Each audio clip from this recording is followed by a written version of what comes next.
Ano ba? Tutuka ka ba o hindi? May tao.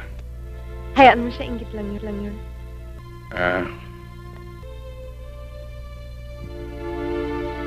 Yan! Ganyan pa ng ganyan, hindi ayos!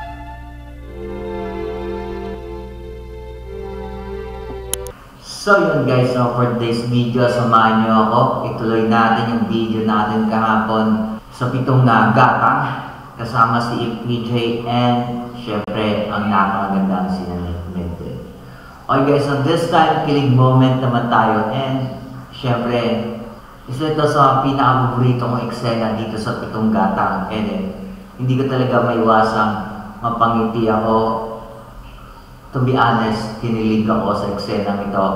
Ewan ko kung ano yung magiging pakiramdam nyo dito.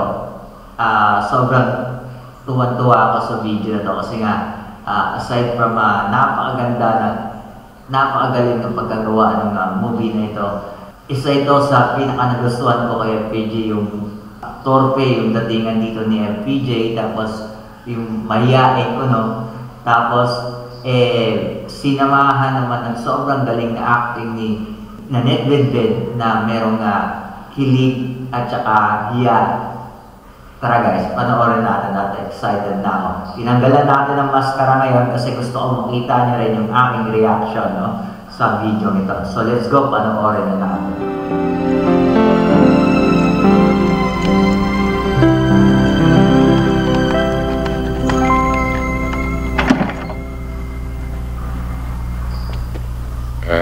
Maraming salamat sa iyo, Lambing.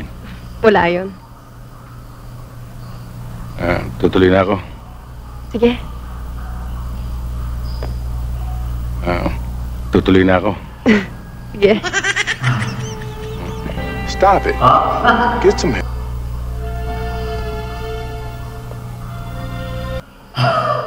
Ito yung pinaka-gusto ko dito, no? Yung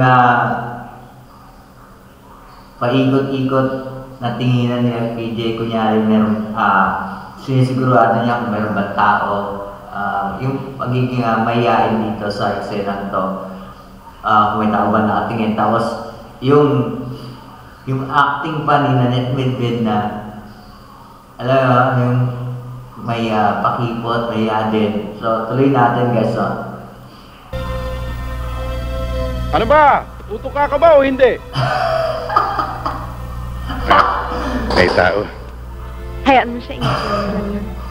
Sabay may nanonood pala.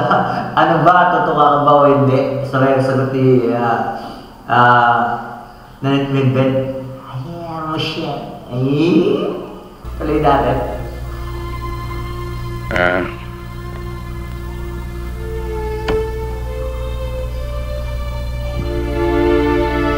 Yan!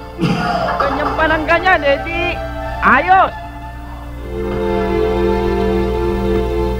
Tingnan nyo naman, di ba? Oh, ganda, no? Tingnan yung reaction niya, no? Nanette Bedbed. Talagang swak na swak, akma-akma sa eksena. Kaya, one of the best movie ni FPJ at Nanette Bedbed ito, no?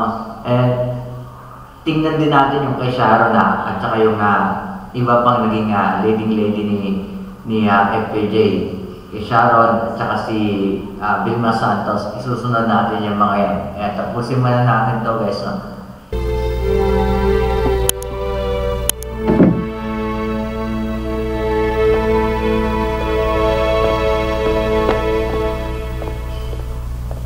You know, kaya hindi ako nagsasawa guys, no? Alam niyo, tumanda na ako na ganito. 46 years old na ako guys, pero paulit-ulit yan pinapanood kay FPJ ng mga palabas. Hindi, never ako nagsawa.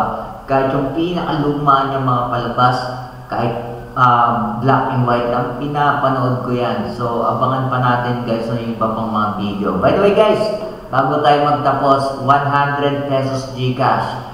Pagandahan lang ng sagot. Okay? Tungkol sa video na to, related lang i-comment ninyo ha. Tungkol sa video na to na panood ninyo. Okay, mag-comment kayo dyan kung ano yung napanood nyo sa video nito. I-comment ninyo and then mamimili ako kung sino ang may pinakamagandang comment bibigyan natin ng 100 Gcash. Okay, mamimili ako ng isa. Alright, so again guys, no, abangan natin yung mga susunod pang video ni FPJ, and comment na rin kayo dyan kung ano yung sunod yung video, or may video ba kayo na isa-suggest na bibigyan natin dito ng reaction. Again, maraming salamat. Don't forget to like and subscribe dito sa ating munting tahanan. God bless.